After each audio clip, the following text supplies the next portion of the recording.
I think it took about a year of just kind of introspection and things after the stroke to finally kind of say to myself, I never before until now took the time to realize what I have in my life. So it's like I was working constantly, where I was a workaholic before the stroke happened. I used to pride myself on never going on vacation. And it's like I look back and I go, why? Why? And I look at what that was doing to my physical health, also to my mental health. As being a reporter, it was just, there's no glory in that. This is the Recovery After Stroke podcast with Bill Gassiamis, helping you navigate recovery after stroke. Hello there, and welcome to another episode of the Recovery After Stroke podcast. This is episode 198, and my guest today is Mike Smith. Now, Mike is somebody who experienced an ischemic stroke that had an underlying cause of a heart condition that he wasn't aware of until the stroke happened. So it's kind of a blessing that the stroke happened, because it revealed an underlying heart condition that is now being managed and taken care of. And if it wasn't for the stroke, he never may have been aware of the heart condition. Now, it's an interesting conversation. We talk about a lot of different things, but one of the major things is the shift in the pace of life that Mike leads now.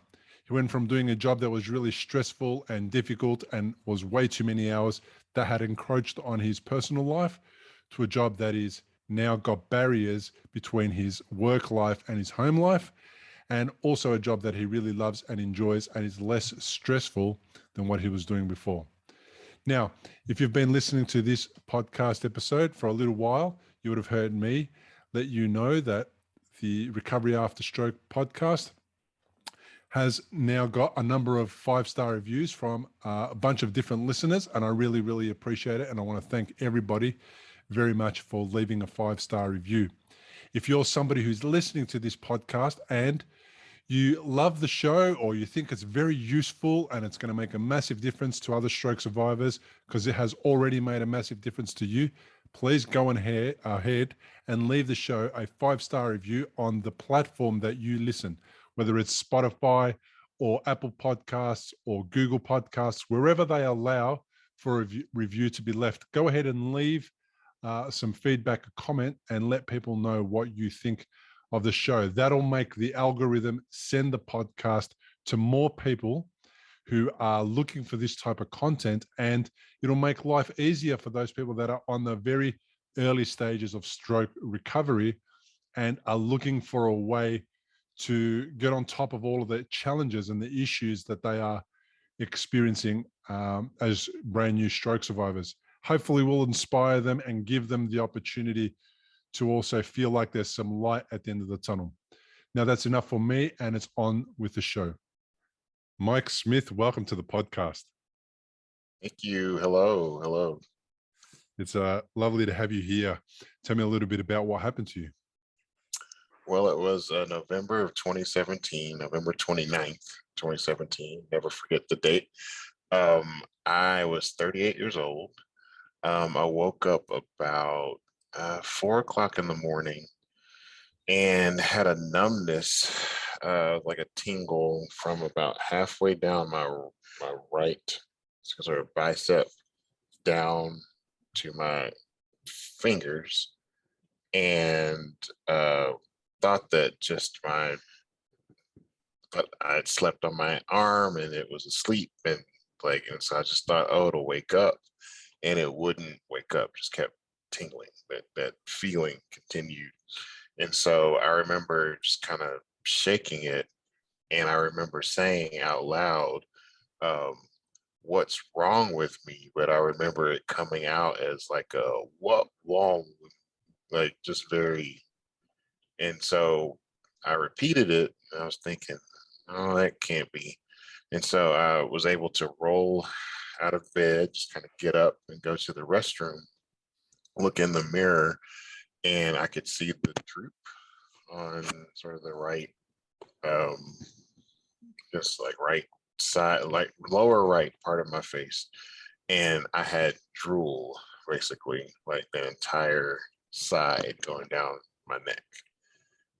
So I kept trying to tell myself it was Bell's palsy because I was thinking, certainly I'm not having a stroke, or I didn't have a stroke.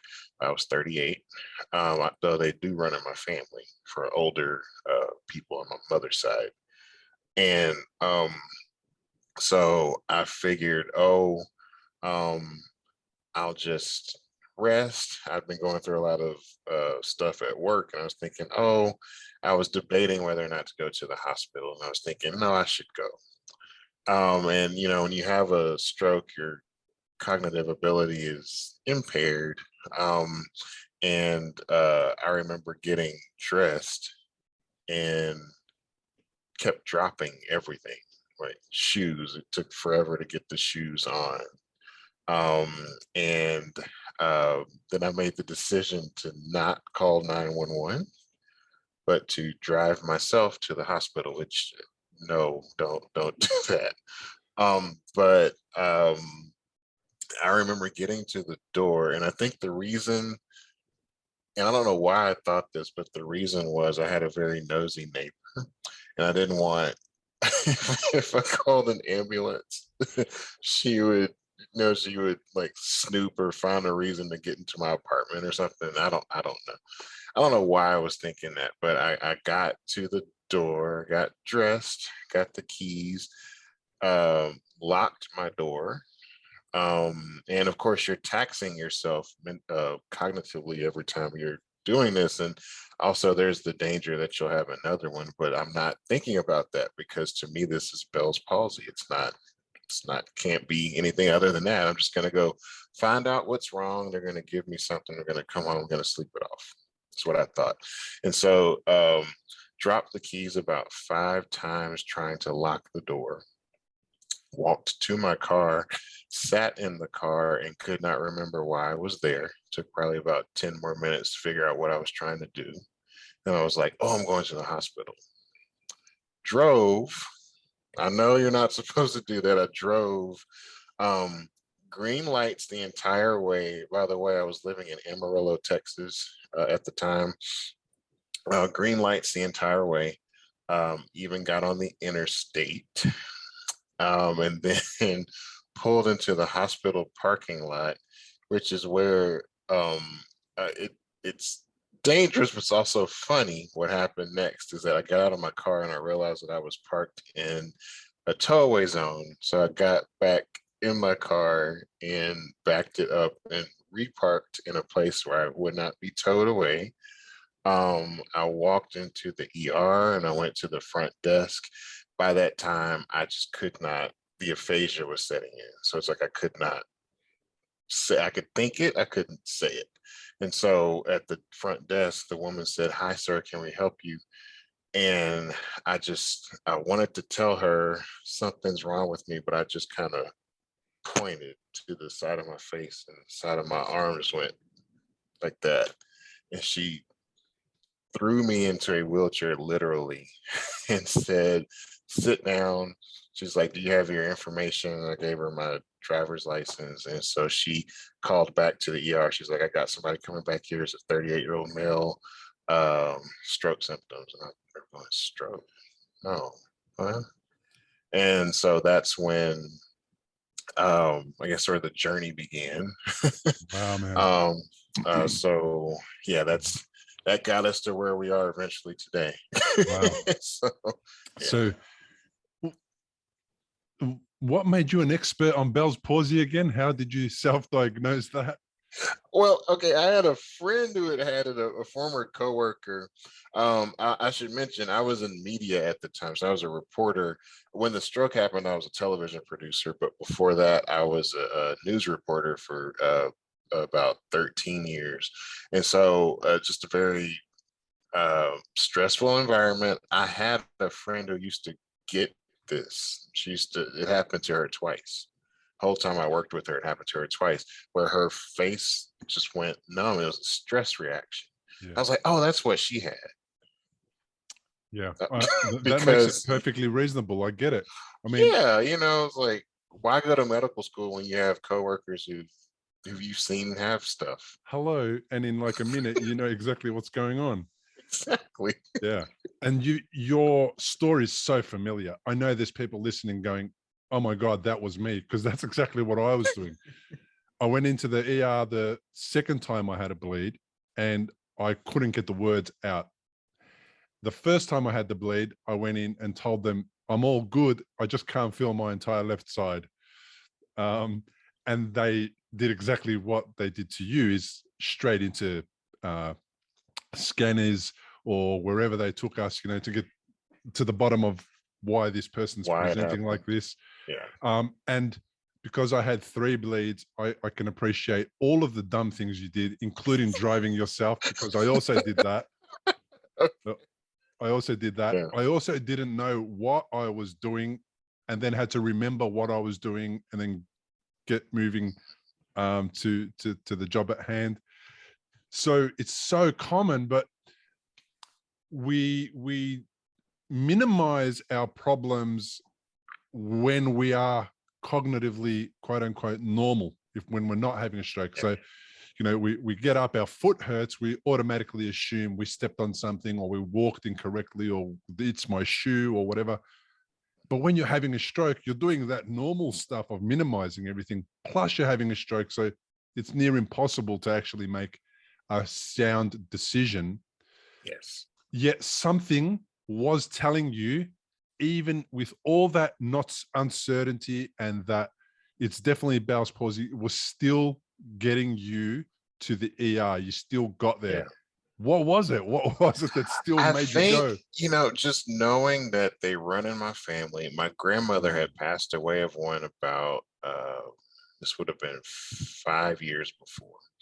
And so I remember, she had one, and then in rehab had another, sort of like a larger one.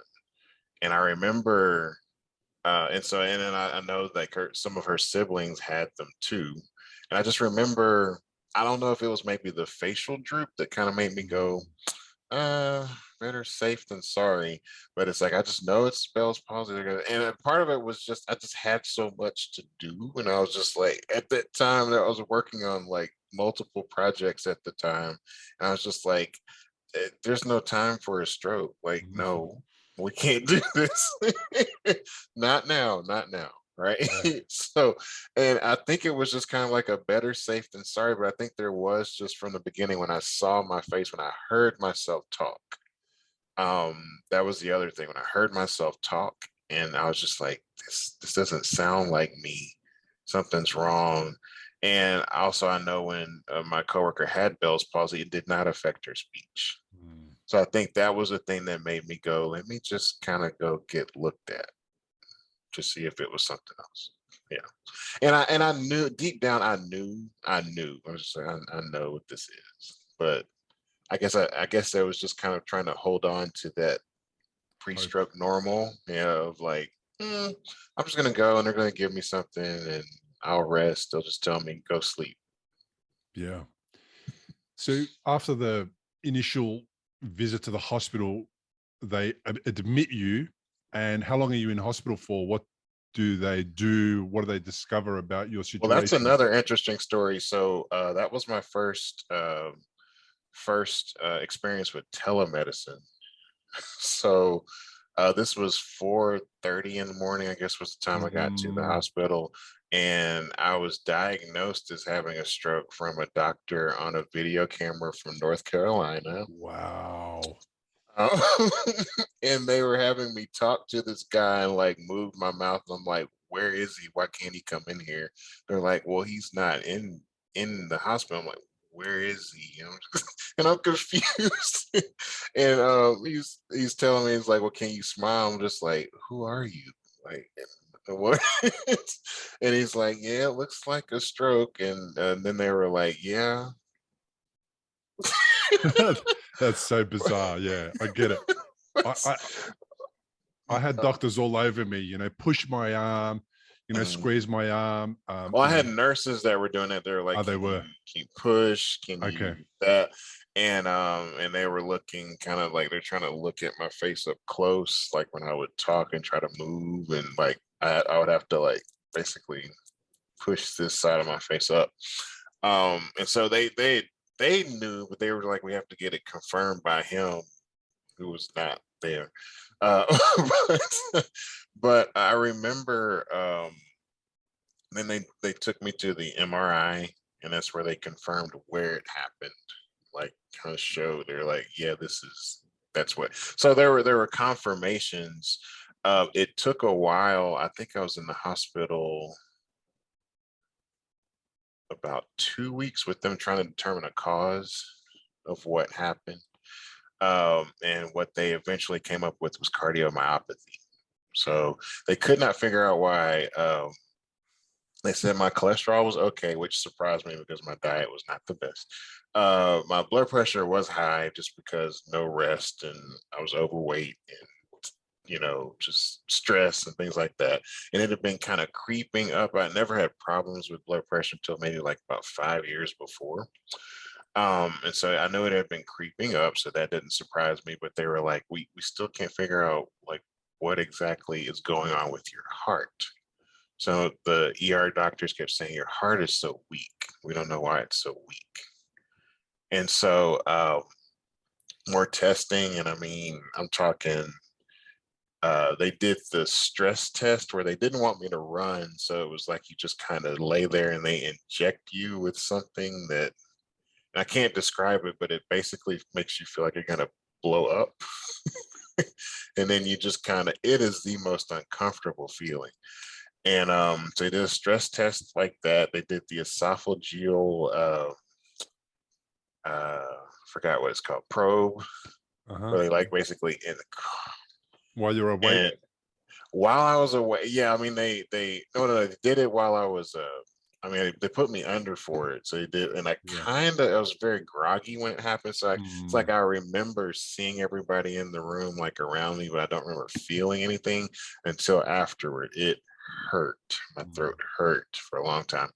Um, they did that. Then they were trying to find, like, they were trying to look behind my heart to see, like, is there something back there we can't see? And so what it was cardiomyopathy and enlarged left ventricle. And so it weakened the wall. And so my pumping strength was low. And so what's been determined, or what was told to me, was that you have something called your ejection fraction, which is how strong your heart pumps. And that's the amount of blood that leaves your heart and pumps throughout your body. And it's supposed to be around 50 to 60% for a regular healthy adult. The morning of the stroke, I was at 12. Wow. And so they basically said there was blood clotting in your heart. And so a piece of that clot broke off and caused the stroke. So if you had not had the stroke, then you wouldn't have known about the heart, and you probably just wouldn't have awakened one day, and we would have been like, what happened? You died in his sleep. Golly. Yeah. Oh So when you man. think about it that way, it's like, oh gosh. So it's like this thing that has altered my life in so many ways actually warned me about something else that was going to be even worse. So yeah. Yeah. I've nearly done 200 episodes of this podcast. There's this so many different ways to experience a stroke. It is ridiculous how many ways there Yeah. are. And Yeah, because, and I'm sorry to interrupt you, yeah, but when the doctor was telling me you've had a stroke, I was thinking like, oh, but my left side was fine, because you're always told you're going to get that paralysis on the left side or something, or that's what I was or one always told, side, that yeah. it's this side. I didn't know it was the right Ah, side, okay. Or any and side. they were like, no, a stroke affects. Yeah, it just depends on where it happens in your brain. Yeah. But yeah, go ahead. Yeah. Yeah. I just beyond, it just boggles my mind every time I hear a new way that somebody's had a stroke. This is another one. And it's kind of insane and intense, and it just goes to show how many things can go wrong in the body. The great thing about your situation was that at least it revealed the issue behind it, and then you're able to attend to that issue, and then Yeah. recover from the stroke, but also attend to the cause behind it, which is great, but scary, I imagine. And at 38, I was 37. So at Oh 38, gosh, yeah. I did a lot of the, and at 37, I did a lot of the, what does it mean for my life and mortality and all that kind of stuff, my kids and the rest of it. What's your family situation like? And did you do all of the whole, oh my God, I could be dead and all that stuff? Yeah. Well, I'm single. I was living about my nearest family members were my parents, and they were about 9-10 hours away by car. So they had to drive up when it happened. And so when I was actually sitting in the ER waiting for the MRI, after the doctor on the weird little camera thing screen told me that I had a stroke, I remember saying to myself, so why did this happen? Why did this happen?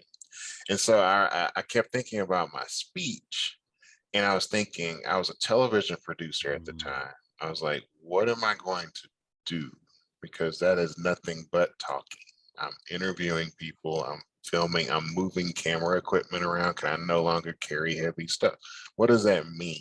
Like, I can't sit at a computer bay and edit. Like, what is this? What does it mean? What's this mean?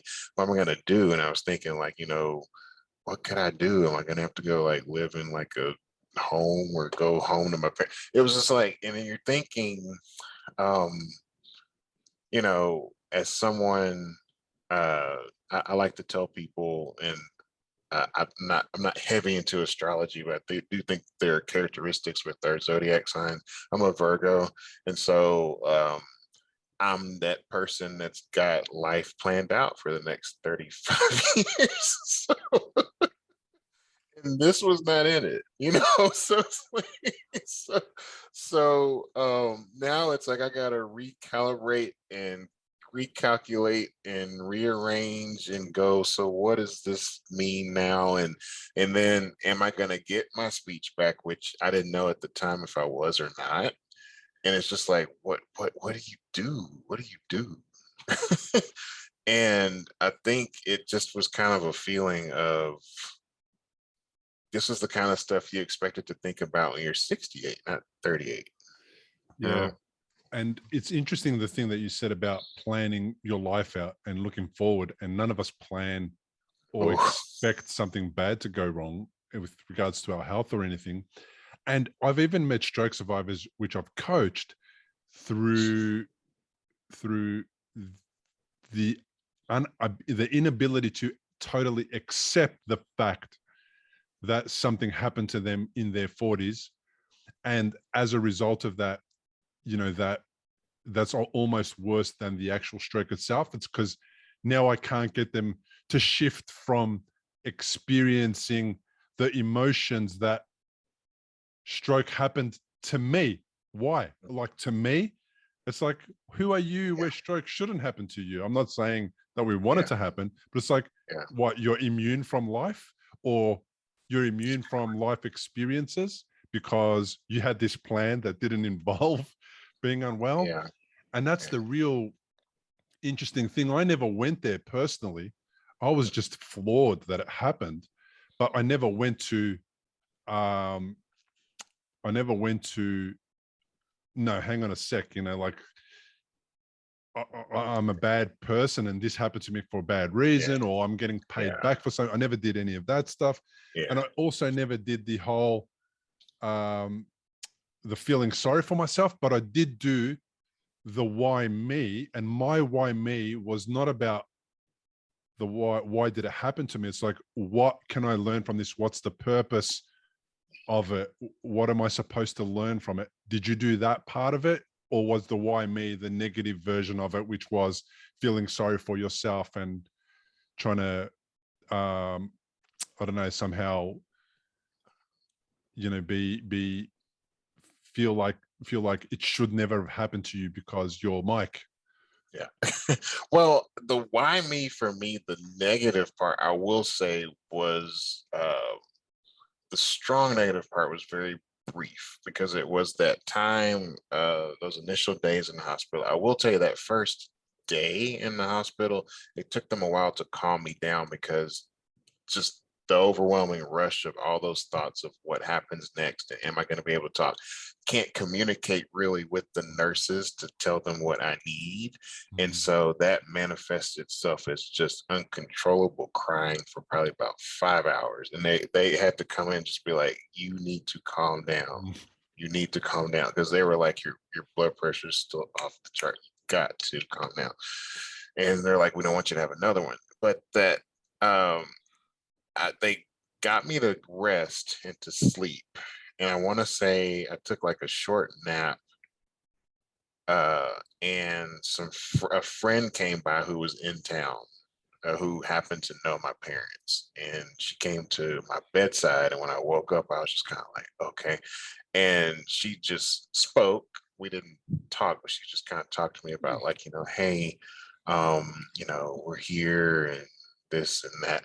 But the long-term negative for me was almost a survivor's guilt, I guess is the way I could describe it, of my deficits. Like when I meet people today and tell them I had a stroke, they're like, what? I notice it, and I certainly live with what the stroke basically warned me of, which is the heart condition. But I'm able to talk to you now normally. Um, you may notice that when I talk, sometimes I switch pronouns, which is weird. If we're talking about a he, she, that kind of thing. But that's about the only thing that's left from that. But I've met other people my age and older who've had what I would term would be similar size strokes as me, who are using canes and things like that. And it's just like there's a feeling of, I came out of this okay. Why didn't that person who I met come out of it with the same thing? And there's a feeling of kind of like, how am I okay and they're not? That is Does that make so common. sense? It makes complete Yeah, sense. It's yeah. so And common. I was in therapy about that. yeah. That's A the thing survivor's that guilt. still kind of bothers me today when I meet stroke survivors and I see them like with visible, obvious deficits. And I'm just like, Yep. it's almost like you don't want to tell them you had one too. Yeah, It's like it's not fair. Yeah. yeah, they look at you and you look at them and they look at you and you go, and they might be feeling bad about their situation and they're comparing themselves to you and going, and they might be doing the why me, why did I get it this bad and they only got it that bad, and they're not trying to be negative towards us, but I get it. And I think the survivor's guilt, I got over it when I started to become proactive about raising awareness for stroke survivors, raising awareness for myself, interviewing people and putting their stories out there, coaching people that were going through that. I think that's when I got over it. I got over it in that situation. But I absolutely hate it when I find people have had a stroke and their life is altered and it's unrecognizable from what it was. Now, to them, though, what I say is, regardless of that, I still believe in you. I still have faith that you'll be able to get back to life and that you'll be able to adjust and find a new way to live your life and still have a fulfilling life and make a difference and be a great example. And when you die, you'll be able to look back and go, no regrets. And I've moved on. So I'm over the why me, the guilt part of it, and I've just turned it into, okay, how can I use my situation to make life better for other people? And I never did that before. I was never that kind of guy. Yeah. So that's maybe why me. Maybe that's why it You happened to me. slow down a bit and you take time to look around and go, oh wait, what's my place here? What am I doing? What's my intention? And I tell people about a year ago, I started kind of referring to post stroke as like version 2.0. So it's like I'm not going to be that person I was before. Physically, I'm certainly not. There's things that I can't do that I could do, but you do look at it and say, okay, um, let me make the best of this time I have here. I think there's more of a view. I mean, if you've had a stroke or any kind of traumatic event like that, you come close to death. I mean, what could have happened to me in that drive to the hospital? It's like I could have had another one and we would have never known why I ran off the road. So it's like, when I think of that, it's like If you've had a stroke and you're in recovery, you'll know what a scary and confusing time it can be. You're likely to have a lot of questions going through your mind. Like, how long will it take to recover? Will I actually recover? What things should I avoid in case I make matters worse? Doctors will explain things, but obviously you've never had a stroke before. You probably don't know what questions to ask. If this is you, you may be missing out on doing things that could help speed up your recovery. If you're finding yourself in that situation, stop worrying and head to recoveryafterstroke.com, where you can download a guide that will help you. It's called 7 Questions to Ask Your Doctor About Your Stroke. These 7 questions are the ones Bill wished he'd asked when he was recovering from a stroke. They'll not only help you better understand your condition, they'll help you take a more active role in your recovery. Head to the website now, recoveryafterstroke.com, and download the guide. It's free. think about how close I came. I think of what the stroke warned me of. Right. So now there's this condition that it can be controlled with medication and diet and exercise, but it's almost like the stroke told me, hey, you got this thing that you kind of need to handle. Live your life, but just know you got this thing that you kind of need to handle, and it gives you a different perspective. I always tell people, like, I stop and in America, we say smell the roses. So it's like you take time to look around. And I think it took about a year of just kind of introspection and things after the stroke to finally kind of say to myself, um, I never before until now took the time to realize what I have in my life. So it's like I was working constantly, where I was a workaholic before the stroke happened. I used to pride myself on never going on vacation. And it's like I look back and I go, why? Why? And I look at what that was doing to my physical health, also to my mental health. As being a reporter, it was just, there's no glory in that. If you don't stop and take time and take care of yourself and look around and just take a moment to breathe and just look around and say, hey, I've got this around me. I've accomplished this. Why don't I just savor that for a moment before going on to this next thing? I never was that person before. Yeah. Now I am. I always preach to people my age about going to the doctor, because I never really did before this happened. And that's probably why this, I always think to myself, like, had I started taking blood pressure medication, would I even be in this situation? That kind of thing. So I always tell people my age, go to the doctor. You're never too young. I always also tell them, especially younger people, it's like, if you get vacation time at work, you need to take it. It is for you. It is there. You got to utilize it. You got to just take that different perspective and look at life as a different way. And now I'm just trying all kinds of stuff that I never would have tried before. I never really had guts to do. Like, I changed careers and everything. It's certainly been interesting. It'll be 5 years in November. Yeah.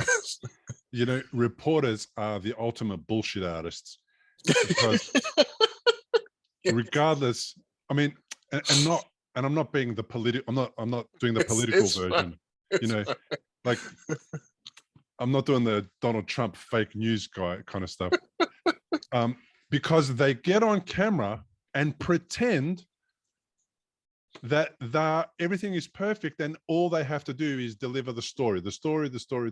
And I met a reporter who did an article on me. Her name was Emily Rice, and she's the health reporter or some kind of reporter in Australia, on one of the major channel, major network news, and they were talking about how there was an article that came out that was that showed the risk of stroke increases dramatically for people that work more than 50 hours a week. And I was one of those people. And while she's interviewing me, she realized that she's one of those people. Okay. And you could tell that the coin's dropping. She's talking about how my 50, 60, 70 hour a week work week contributed to my stroke. And she's going and doing the numbers, and she's realizing that she's one of those people. And that was interesting to see that coin drop in her head, and then how she just put on the bullshit artist's face again, and she went straight back to the camera and she delivered her story. And then she sent me a clip of it and everything. And then it was like, and God knows what time she started that day, and God knows what time she did her last feed and last cross and last, drop of a story. And it's like, wow. And then because it's something that you do at work, then I feel like sometimes that's when work can creep into your real life. And then you take habits from work into your real life. And then you're doing the same things, not realizing that it's just infiltrated your real life. And there's no separation between the you at work who is meant to put on a show for a camera, and then the you at home who is supposed to let that go for a little bit. Mm-hmm. Yeah. And I was in print journalism at first, a newspaper, which it's all the same. It's all those hours, and just I can't even. There are some times I remember not even really like sleeping, maybe like 2 hours, maybe. I mean, just getting by. And when you're doing that for years, that just adds up. When you just think about what that's doing just internally to just your organs and your brain chemistry, just everything. Like just yeah. But like you mentioned about work-life separation, again, I was that person that before the stroke, when people talked about things like wellness, I would laugh. I'd be like, wellness, like, what is that? Like, you sit in a room and meditate and go, like, what? Like, people talk about meditation, like, are you kidding me? Like, what? So, but now I understand that it can be so many different things. Meditation could just be doing something that you love for a while that is not work or not something that you're obligated to do. And so for me, my meditation is in certain hobbies. So I've always loved languages, and so I'm picking up different ones since the stroke. I'm learning Portuguese currently. I've learned German. I already speak Spanish. So it's just become a hobby, and to me, that is fun. It's not stressful. Interestingly enough, some people would find grammar practice in another language to be very boring. I find it very interesting because it's almost like an equation in a way when you're putting together a sentence in a new language. But about work-life separation, that is something that I am a huge proponent of now, and I always mention even to my bosses, like and to coworkers. And sometimes they don't understand this, but I tell them. So when you were a reporter, or when I was a reporter, when you work that many hours, who do your friends tend to be? The people you work Reporters. with, right? So when you're not on the job, what are you doing? What are you talking about? The job, right? So then it becomes everything is just meshed into there's no separation, there's no delineation between work life, home life. What I do now is I do not hang out with people that I work with. I tell them that all the time. They don't get that. But I just say, you know, so y'all are getting drinks after work. That's great. Have fun. I don't do it. And I always tell them it's not personal. It's just that there is a space and a time that we're together. And then there's a space and a time that I need to have for myself. And so if we're together 40 hours a week, if there's something that you couldn't figure out that you need to tell me in 40 hours, wait till the next 40 hours because I'm not gonna spend the weekend with you. It's like it's not personal. It's just that work is work, life is life. It sounds like you That's, have an identity outside of work. One yeah, of them is a work identity. You do those things at work, and then when I leave work, I have my true identity. Well, not my true identity, the other part of my identity, which is not work related, which is filling my cup, which is not draining my cup. exactly. So it's almost like so I mentioned a career change. I'm now a teacher. And I always try to make sure that grades are done, whatever is school related is done at school. I rarely ever, unless I have to bring work home. And so that was a big challenge during the pandemic when we were teaching from home, because now it's like those spaces are now like this. My classroom is now on a table in the corner of my living room. So now that we're back, I can do more of the separation Again, of just, yeah. So but even then when we were doing that at home, I made sure that all the school related stuff that I did was at that table in that corner. I didn't take it to the couch. I didn't take it to the bed. I didn't, anything like that. I just kept it in that spot. So that was the teaching corner. Everything else happened somewhere else. So just finding ways to keep those things separate, because you have to have a period where you just recharge and you're not constantly dealing with something that, a lot of people always say, I love my job, I love my job too. It can be very stressful, so why am I going to invite that stress into my life 24 hours a day? you're Just not realistic.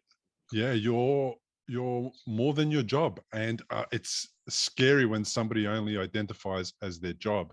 And when you hear a lot of people that have had a stroke, their identity gets hammered initially very, very abruptly. And the people that it gets hammered with the most are the ones who, if you ask them, who are you or what do you do? They say, I'm a reporter, and that's about it. And they don't say, I also enjoy the football or the baseball or growing flowers or whatever. They don't have any of those things. And it's like, well, no wonder you copped such a hit when the stroke took your ability to speak, or the stroke took your ability to walk, because you only ever identified as the thing you did, not the other ways that you occupied your mind. And you've got to then try and reintroduce and bring back into their lives. You've got to bring back those things that they used to do before their job became all encompassing. And I think and I'm not sure what it's like as being a reporter, but I think it's not true that everybody's job requires them to work 12, 14, 16 hours. I think if it does, it's either not the right job for you and your employer is a terrible employer. B, you're not efficient enough. Talk about that. Yeah, we will. You're working inefficiently, and you don't know how to do your 8 hours of work in 8 hours. You're doing it in 16. And only getting paid for 8. And only getting paid for 8. And potentially you're also because you don't have those other things to do in your life, you're filling that empty space with work, and you think it's because your boss is making you, or you think it's because the workload is too much. Yeah. So it's a big conversation to have, because there's no point working to your grave and then not having a life. You're supposed to work to have a life, to experience these other things that money supposedly makes possible. Otherwise, what's the point of it? Yeah, it's like it's like a cycle, just a never ending like cycle. You start to, or I noticed with me, it's like I would bury myself in my work because I would figure I have nothing else to do. So let me think about work. And so then it becomes, I'm constantly thinking about work. And then it takes something like a stroke, unfortunately, to make you go, gosh, look at all that time I wasted Mm, just, and then like as a reporter, we used to tell ourselves like to be ethical about things, like you don't get involved in things in the community. So there's that extra layer of like, this is all you do. If you want to go do something else, then go fish in the middle of a lake somewhere. You can't like get involved with people, and to remain objective. That's what we would always tell ourselves. And so it was just kind of this.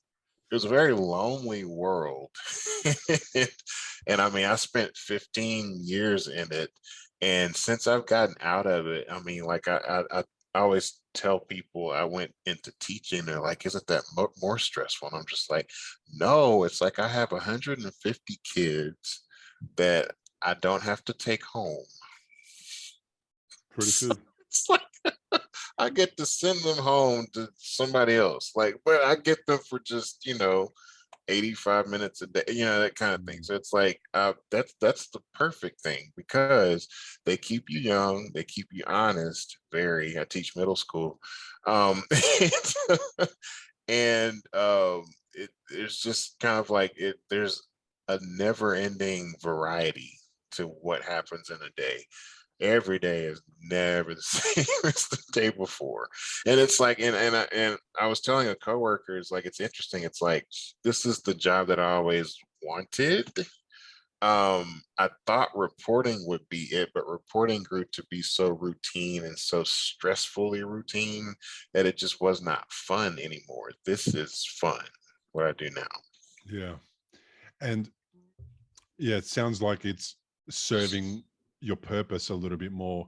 Do you Mm, have more opportunity to feel like you're making a difference because you're teaching children and yeah.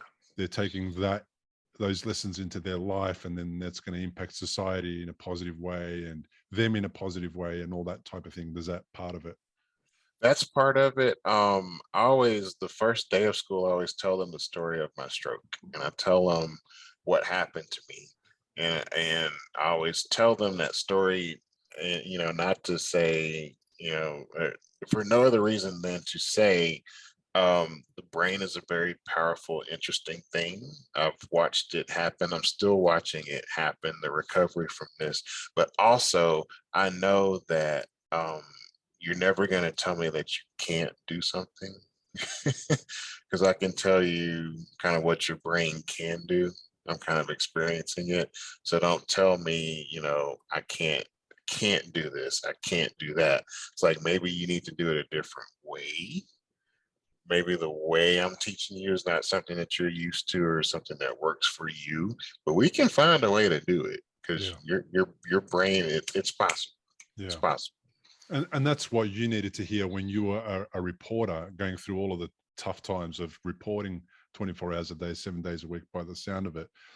Is Mike, is reporting emotionally taxing? Because my idea of a reporter is somebody who is the bearer of bad news the majority of the time. That's kind of how I see the national news in the evenings, and the people that report, uh, they come to work to report something, but the the the media landscape is about reporting bad events most of the time, and that's why I can't tune in and watch that type of stuff. Is that how you see? Is that accurate? Am I right or wrong?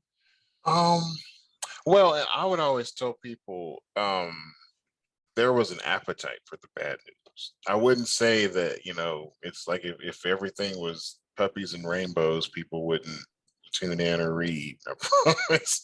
But uh, out of all the things that we knew that we had to report, think about all the stuff that like you couldn't say that you knew off the record, or things that you saw that maybe you couldn't print in a paper because it wouldn't be appropriate, that kind of stuff. So all of that just kind of loads on your brain of just kind of like, oh, there's all this stuff I can't say. And then I have to sanitize it to say it in a way that is appropriate. That's to me, that was always the tricky part of like, I gotta say this, but I can't slant it. I have to say it, but I gotta use words in a way that, tell you what happened without making it, without skewing it. That was always tough. That was always tough. Police officers get, at least in Australia, I know police officers get the opportunity to debrief and to get some counselling about something that they've seen. Same with paramedics and Yeah. other first responders like firefighters. Do you guys get the opportunity to do that because you see the same stuff they see? I didn't now, and I think that has changed because again, I've been out of reporting for about 5 years. But I was just talking yesterday with a friend of mine who is a TV news reporter in San Antonio, Texas, and I don't. You've heard about what happened in Uvalde, Yeah, Texas, the yeah. school. So she had been covering that, and I sent her a message just last night saying, "Hey, how are you doing?" Because I remember those days when it's like it's just wall to wall coverage, having to talk to people who are grieving and trying not to grieve with them because you have to remain the objectionable viewer, the whole thing. And it's like, and that's tough. I said, how are y'all doing? And she told me that their news station brought in counselors for the reporters. I said, what? Like Wow. that is huge because even 5 years ago, that probably maybe 10 years ago, certainly that was not happening. And so she was saying that, oh yeah, she's like, at the end of the day, you can go in and talk to a counselor. It's confidential about just kind of what's going on, sort of like a debrief and a de-stress. And I was just like, oh wow, that's amazing. So I know now with the focus on just kind of wellness and things like the thing I used to laugh about with wellness, but that people realize now that that's important, especially in that profession, because you're right. Police officers do get to debrief and paramedics get to debrief. And as a reporter, you do see things that, you see the same things they see. But the thing about reporting is that you got to move on to the next thing and it just never ends. And so, but my friend was telling me, at least at her news station in San Antonio, that they have counselors, or that the station is brought in counselors on staff to talk with them at the end of the day when they do these horrible stories and have to come back and then sort of reintegrate into their world. Yeah. Yeah. So not to take it with them. So now, have you sought out some counselors and have you done that kind of work to help you move through the phases of stroke and recovery and your heart issue? I've always said I want to. I have not yet. And I don't know why. I know it would be good to. What's But stopping you? I don't know. It's like part of me is like I think I've found ways to help me deal with it, although it's not going to be permanent.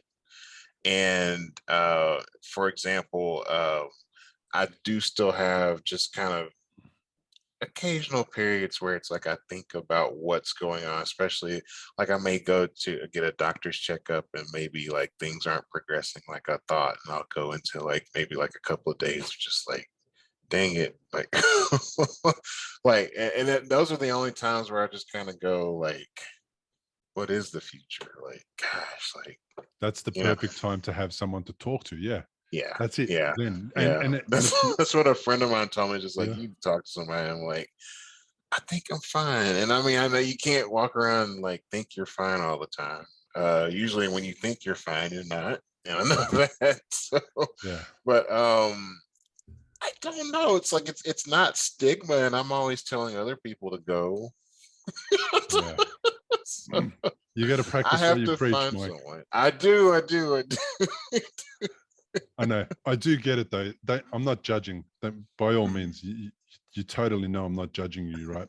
Yeah, But yeah. the thing is about what I do this for is to just bring light to these reasons these silly things that we don't do that we're supposed to do, and to make at least some other listeners feel not the only ones who are making the same decisions that we made, the same silly decisions that we made, just to take away a little bit of the guilt about all these decisions, right? And then Yeah. and then maybe this is enough to jog your memory next time to go, you know what? These next 2 or 3 days, maybe I'm going to go and chat to somebody about it so that I can have a different perspective and so that I'm not doing it alone. And that's kind of what helps me. I came from counseling before I jumped on this call.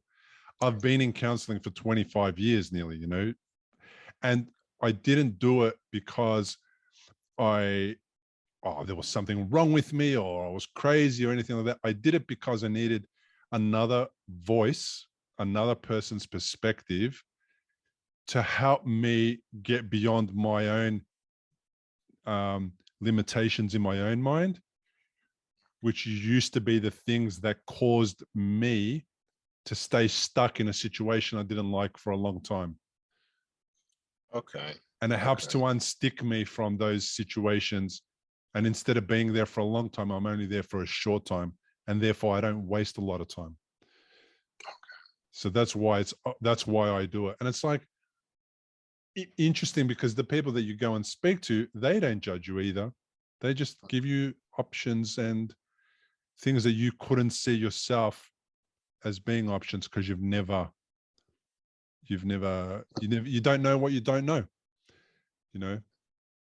So When did you first go? Like, when did you, like, how soon after?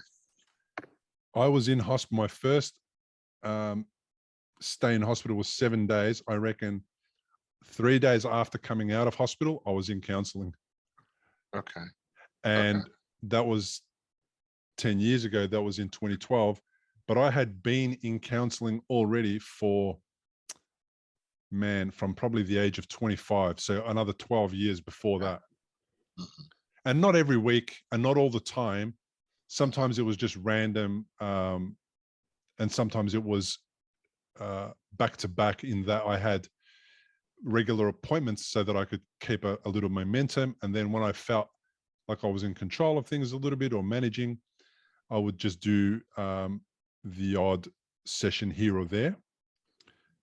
And by the time my counselor died a couple of years ago, I remember one of the last conversations we had, she said to me, "How long have you been seeing me?" And I said, "I've been seeing you for probably more than 20 years. And she was stunned, and I was stunned when I even said that.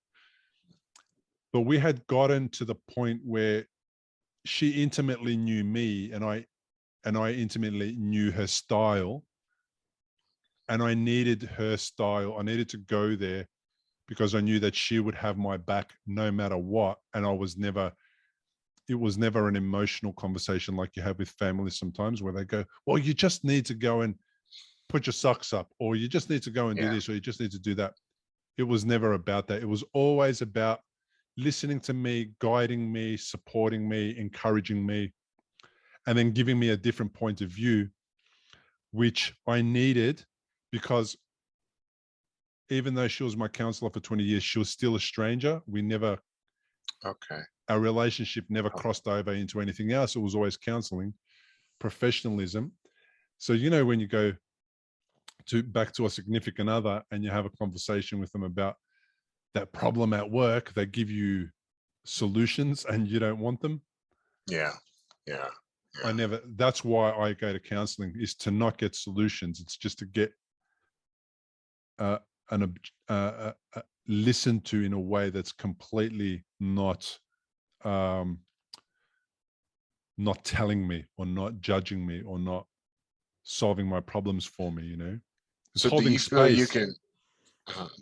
you can say things to your counselor that maybe you couldn't say to, like, a spouse or a parent or so many things. Yeah. Okay. And it's all confidential, right? All confidential. Yeah. Okay. And I talk to my counselor about the people that I love in ways that I would never tell the people that I love those things. Okay. I would never speak to them that way, because Yeah. it's in the heat of the moment, and it's nasty and rude and mean perhaps, and they don't deserve it, even though they're part of the problem sometimes. And it's a way for me to unload without ruining my relationships, and without always feeling like I am the one who's right. Because one of the best things that ever happened to me was I would go to my counselor after about 5 or 6 years of her getting to know me and me getting to know her. And I would tell her about all the problems that everyone else was causing me. Everybody was causing me all these problems. And then one day she said, is there a possibility that you're the problem? And I'll be blunt. I told her to get fucked. That's what I said to her. And that's an Australian way. And I said it in a loving way to her. Like we had rapport, right? So I said it to her in a way which was like, how could you possibly say that I'm the one at fault? And she just sat there and she just listened and she smiled and then I walked away and I paid her abruptly, and I stormed off. And then our next session, I said to her, I think you might have a point there. You might, I thought about it over the last 2 weeks. You might have a point. So is there anything? That's all. So it's basically, for me, it was that very kind of unattached conversation. There was no emotion. I mean, she was a lovely emotional lady, but there was no emotion attached to the situation. So it was just very clear, philosophical, psychological conversation, about the actual problem. And there's no complication by bringing in my emotional attachment to the situation, because she's an outsider. She's not in my family. Well, do you feel that there's I guess is the term breakthroughs, like when you have like a breakthrough? Nope. Like, do you feel that those would come about? How long do you think it would take for those to come about without a therapist? For me, or would they? They may not, because the therapist brings you into an awareness of something that you didn't know you needed to know. Okay. And one of those things that I didn't know that I needed to know was that I was the common denominator to all these issues. I didn't know that I needed to know that. Mm-hmm. Now, she had the rapport with me to break me down in a way and tell me that just at the right time, knowing that I might react negatively initially, but negatively in a way that was from being blindsided by this information that I never thought was possible. I'm the problem. And then once she laid that on me and I had 2 weeks to think about it, and then that breakthrough happened, the coin drop, and then I was like, oh wow, like the one thing in common in all these arguments and problems is me.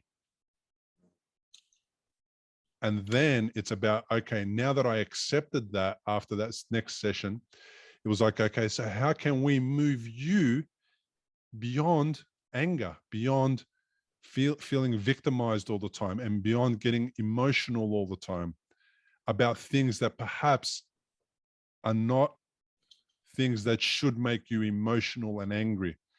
And what I started to do then was learn, okay, so if I'm abreacting,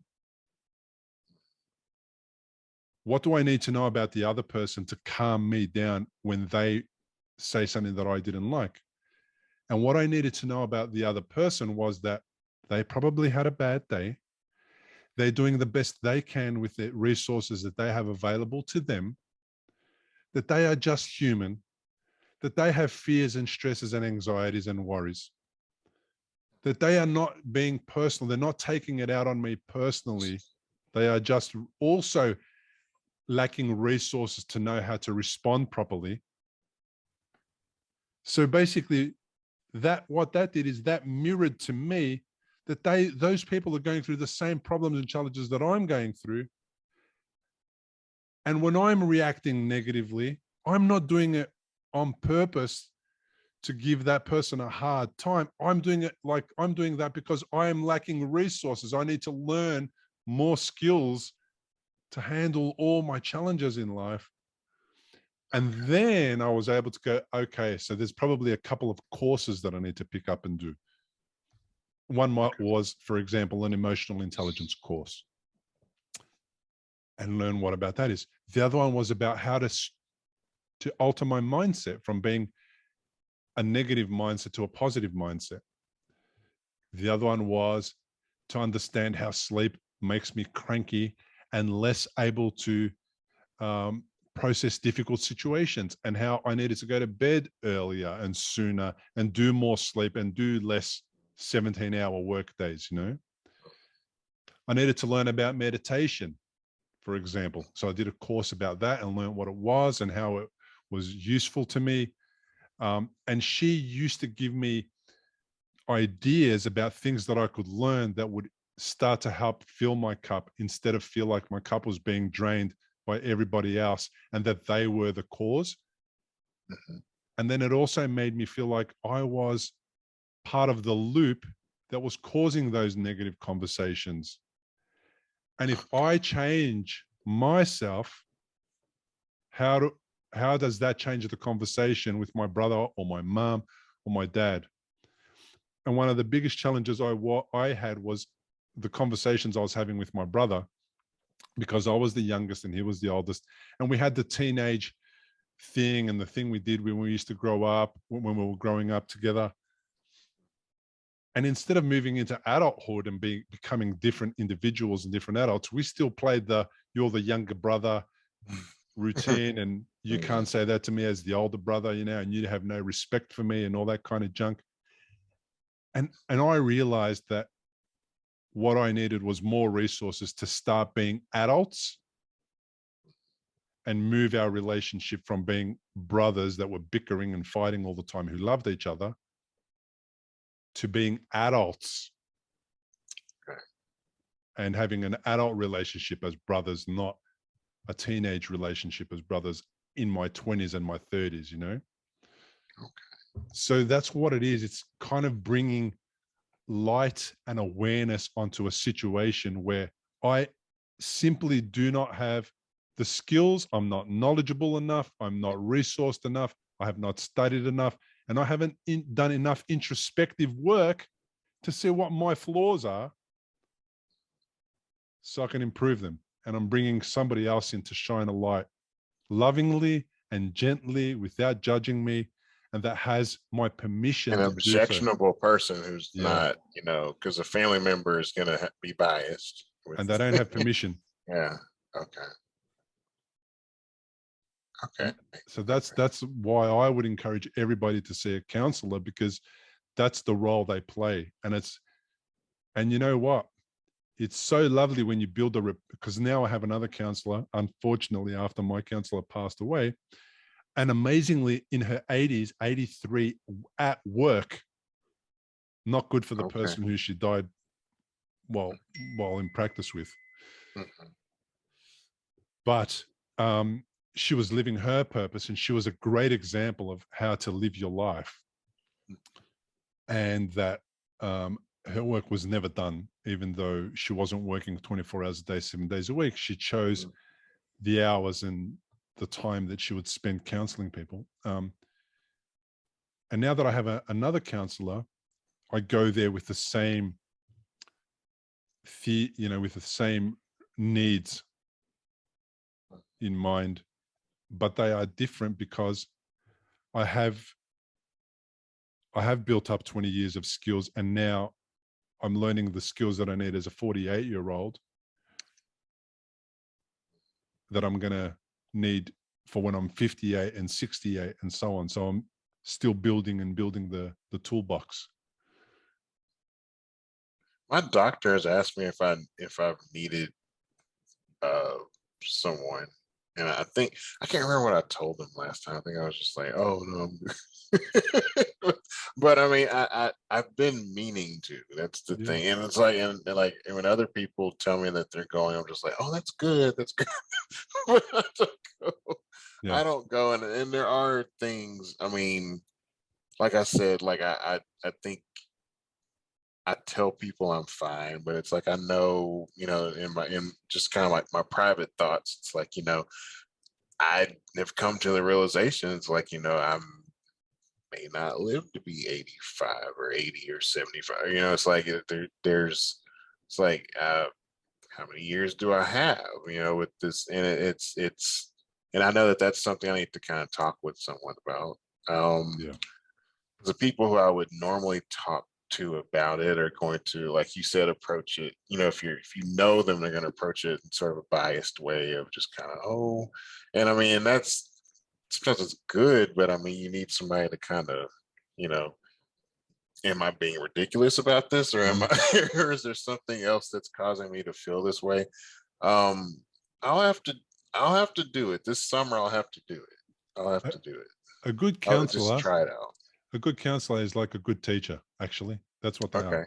Okay. And they're teaching you about things just like you're teaching children about things they don't know, they need to know.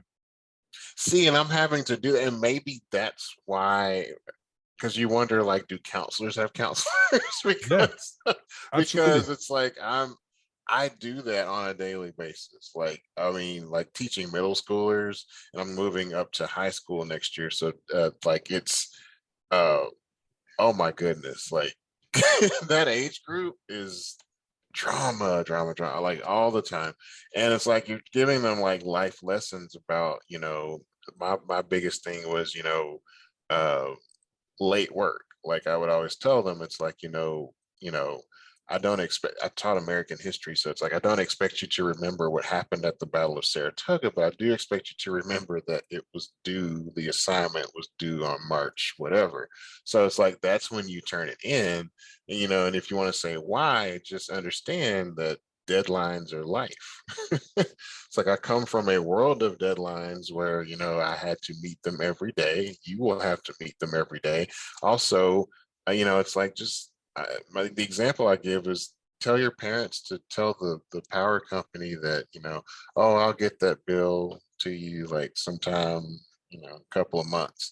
See if you have lights, or I'll pay that car note in, by October. See if you have a car. It's like these are things that are, real life things. And it's like I think we spend so much time as teachers kind of doing that, that I think it's like you said, it's like we're the counselors. and Yeah, so it's like you don't realize that you also need counseling. yeah, So, that's it. As a coach, as somebody who coaches people, stroke survivors to get beyond the challenges that stroke causes, I mean, I'm a better coach if I'm also being coached and counseled. okay. Yeah. So Okay. think about, if you allow me to be your coach for 30 seconds, okay, what I'd say to you is think about that thing that's the problem that you have that's been bugging you for 5 years. Okay. And if you don't address it ever, whether it's just going to go away and in 20 years, it's not going to be there or not, it'll be there. But if you're in the, if you have the, if you have the tendency to not do anything about all of those little problems for the next 20 years, they'll all be sitting there waiting for you and never addressed. And then in 20 years, it's kind of becoming a point of, now I'm overwhelmed. Which one do I start with? Do I start? And the most important one that's causing you the most grief might be not getting dealt with because you have to get through all of these other ones first, and you don't realize that they're in the way. So what I hope I've done is, as I get to a new problem in life, I hope that I've dealt with and put to bed all the ones that have plagued me up until now, so that when the new one comes on board, which, because we know that something's always going to come on board, I've already dealt with all those other ones and I can just focus on that one challenge and just overcome it. It's like clearing, like a That's it. cleaning out of your, yeah. Okay. That's it. Yeah. And then you go into work and you're a better teacher and you're a better example and you're a better role model and you're a better person to yourself and to your family and to everybody. And it's not that you become perfect, because apparently I'm still not, if you ask my wife. It's just that you stop becoming overwhelmed by all the stuff, and you have energy to focus into the one thing, because you have that clearing that's been happening. And now you've got, and also you learn the skill of how to clear, and you get better at it, and you let go of things sooner, and you put them to rest quicker, and they take up Because less. there's that tendency to hold on to stuff that, like, and then it's like you'll think about something and be like, oh, I remember when they said that, and then that happened to me the other day, and I was just like, God, that was 1999. Like, why am I still thinking? There you go. So, I was so good at arguing with my wife. I could argue with her for 2 weeks about something, but when the 2-week period came around, I didn't know what the original argument started from. Okay. And now I've told her my aim is, when we have an argument, it's to end it within a couple of hours. Okay. And not drag it out for 2 weeks where I don't even remember what it was about. I just got good at arguing. And that has saved me. We argue about lots of things, right? But that has saved me so many weeks of being shitty and upset and angry at her for no bloody reason. When she's amazing, and she doesn't deserve for me to be upset with her and angry at her for 2 weeks for no reason, and over something that's minor. And that's kind of what I've done is I go back, I take out my frustrations in counseling in a constructive way, where I'm getting great feedback, and I'm being told, is it you, Bill? Is it maybe you, Bill? Is it maybe you? And I notice it is me. It's her too, but it's also me. And I can only take responsibility for my actions. I can't take responsibility for hers. But when I give her an example of how to take responsibility for your own actions, I create the space for her to also step up and take responsibility for her actions, and then that reduces the significance of that whole situation. So what I do is I'll say, look, I'm going to, right from the get-go, apologize for my part and how I was stupid or silly or wrong in this situation. And then that takes the steam out of it. And then that allows her to go, you know what? I was probably wrong too. And then we get to this point where we've just diffused it. And that's what I've learned in counseling. I've learned to diffuse things that bothered me for a long, long time, and it sucked up my time and energy in things that were not constructive. Like, how could that person say that to me and hold on to that for 2 weeks? Yeah. Such a silly thing.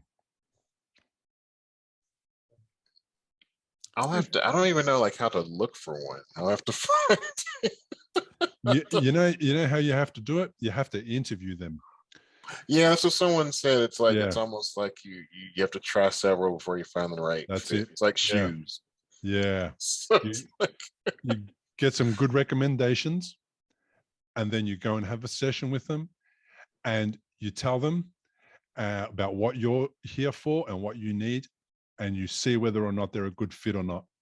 And then if they're not, you cut ties with them as quickly as possible so that you don't get caught up in the whole thing and it's taken too long, and now you're disheartened because you've gone to 2 or 3 sessions and they haven't felt like they've been constructive or whatever, But you'll know like when they're constructive. Yeah. Like, you'll be like, okay. You'll know that, something's not clicking here, it doesn't feel right, and I don't feel like I can open up to this person or whatever. And you'll know that, okay, that's a sign that you just need to keep the search on. But that's how I found my 2 counselors. And the reason why I stayed with the first one for so long was because I think I gave myself the best opportunity to choose the correct counselor, and she was the perfect fit for me. And then I was able to, even when I had a bad session and I thought that she did a terrible job that day, I was able to get beyond that and go back and know that ultimately what I'm getting is a good outcome. It's like going to the gym and feeling like I had a bad gym session, but going to the gym is better than not going. Okay. It's the same kind of thing. So, I mean, food for thought. It's that's why we have these conversations as stroke survivors. It's like, how do we get ourselves to move beyond what's happened to us as a stroke? Because sometimes stroke never leaves us. I'm numb on my left side all the time. It's never going to leave me. So even in 30 or 40 years, I know what caused this numbness. And I want to move on from it and live a productive life, regardless of what stroke did to me. I don't want to be it causing me problems for 40 years, even though it's going to be there. I don't want it to be the thing that stops me from moving forward with my life. It can't happen. That's just not, it's not something that I can allow to happen. So that's why I do this podcast. It's to learn from you and hopefully give you something that you haven't thought about before to think about, so that we can together move forward, you know? I'm gonna have to do that. I'm gonna have to, yeah. I'm gonna have to get a therapist. I've been meaning to, and I know my doctors have always suggested it. I'm like, oh no, I'm fine. But you know, it's like the universal response. I'm fine, and nobody ever is. So what's the one thing that you've learned from stroke? Like, has it taught you anything? I think the biggest lesson is just there's that thing of, you know, before the stroke, I was constantly working, trying to achieve something. And I think the stroke is what actually made me kind of take a moment to just, it made me pause. It forced me to pause for about a month and a half and to just look around and just be like, I've got so much already. Most of the stuff that I've been trying to get, I already have. So it's like, uh, take a new perspective on life. Just enjoy it. Um, take time for yourself and just make sure that you are handling what you need to handle, and don't put too much on yourself. I no longer heap loads and loads and loads of work on myself anymore. I spread things out. I'm trying to learn to better enjoy my successes for a longer time instead of just always, you know, getting something and going, okay, now what? Now what? Now what? I'm just kind of like, you can take some time to look at that accomplishment and say, ooh, I did that. Right. So, but that's a view of life that I never had before this happened. Wouldn't have even thought about looking at anything like that. Like I said, I had life planned out through at least 65. And then this comes along and goes, oh, no, sir. Hang on a second. So is the anniversary of your stroke something that you celebrate now? Is it something that how do you deal with that? Because I know some people celebrate it, but some people don't like it. Like I would say year 1, 2, and 3. I wouldn't say I celebrate, but I always would mark it. You know, just kind of like What I've started doing, I guess I want to say around year 2, and this is when since it falls around our Thanksgiving holiday in the US, so I usually have some time. I will just kind of take like a little quiet road trip by myself and just kind of go, just thinking. That's how I think. If I just a long drive, and just to a place I wanted to go just by myself. I don't take people with me. I'm not gonna, not gonna have a party. I don't think it's anything to like throw a parade over, but I do take that time, and I think I, in the first couple of years, I think I did give it equal weight to like my birthday in terms of, but now it's just like another date. It's like kind of like my second. It's like version 2.0 is when it rolled out. And so this is just kind of like I do take that day, November 29th, and kind of time around it to just kind of reflect and think about like, man, 5 years ago or 4 years ago or what have you. It's like, and I always take time to think about those moments of that first morning where it's like I didn't think I was going to be doing anything like what I'm doing now. And I just always am very thankful of like the difference between what I thought life would be like and what it is. I always mark that. And I'm not, like I said, I don't, doesn't mean I go to Vegas or anything like that, but um, I do take some time and just kind of think about the difference between what I thought life would be like and what it is. It sounds like you've moved from planning that into your head to living it from your heart. Yes. Yeah. So that's perfect. That's the perfect way to look at it. It's a perfect way to look at it. And I do have friends or I do know people who do they call it stroke anniversary thing or whatever. And it's like, that's for them. But for me, it's just kind of, I do always think about that morning because I'm big on like anniversaries and times and dates, and I always remember stuff like that. And I know it's always like when I wake up that morning on the 29th, I just remember this time, 4 years ago, 5 years ago, I was in the hospital and I'd just been diagnosed, and I was just so bleak. So look at me now. It's like I'm living on my own. I've changed careers. Um, teaching kids every day. um, Standing up in front of kids and talking every day, which I never would have thought I would have been doing.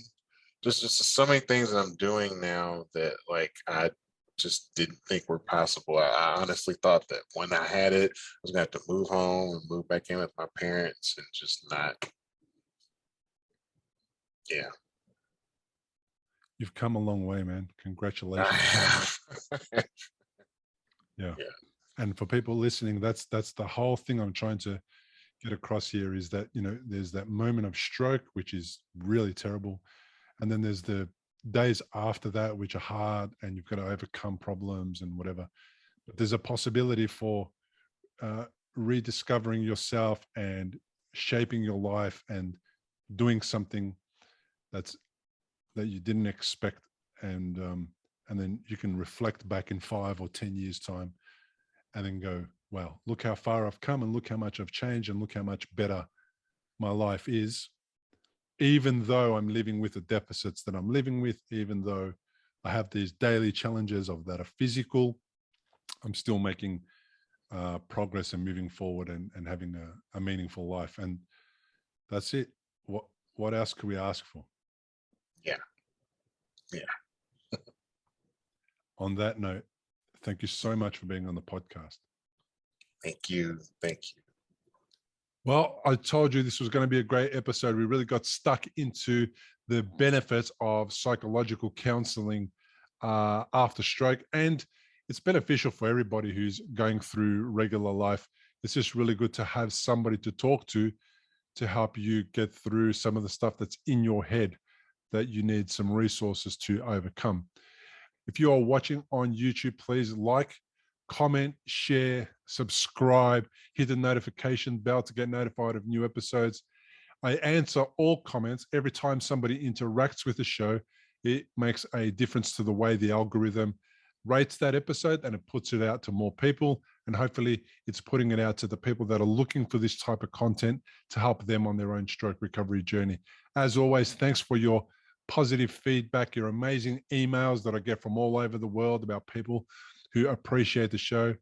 Thank you for listening and being part of the show. Thank you for joining me on the show and being my podcast guests. Everybody who interacts with the show one way or another, I really, truly appreciate it. Thank you so much. It makes it all worthwhile. I look forward to seeing you guys on the next episode. Importantly, we present many podcasts designed to give you an insight and understanding into the experiences of other individuals. Opinions and treatment protocols discussed during any podcast are the individual's own experience, and we do not necessarily share the same opinion, nor do we recommend any treatment protocol discussed. All content on this website and any linked blog, podcast, or video material controlled this website or content is created and produced for informational purposes only and is largely based on the personal experience of Bill Gassiamis. The content is intended to complement your medical treatment and support healing. It is not intended to be a substitute for professional medical advice and should not be relied on as health advice. The information is general and may not be suitable for your personal injuries, circumstances, or health objectives. Do not use our content as a standalone resource to diagnose, treat, cure, or prevent any disease for therapeutic purposes or as a substitute for the advice of a health professional. Never delay seeking advice or disregard the advice of a medical professional, your doctor, or your rehabilitation program based on our content. If you have any questions or concerns about your health or medical condition, please seek guidance from a doctor or other medical professional. If you are experiencing a health emergency or think you might be, call 000 if in Australia, or your local emergency number immediately for emergency assistance, or go to the nearest hospital emergency department. Medical information changes constantly. While we aim to provide current, quality information in our content, we do not provide any guarantees and assume no legal liability or responsibility for the accuracy, currency, or completeness of the content. If you choose to rely on any information within our content, you do so solely at your own risk. We are careful with links we provide. However, third-party links from our website are followed at your own risk, and we are not responsible for any information you find there.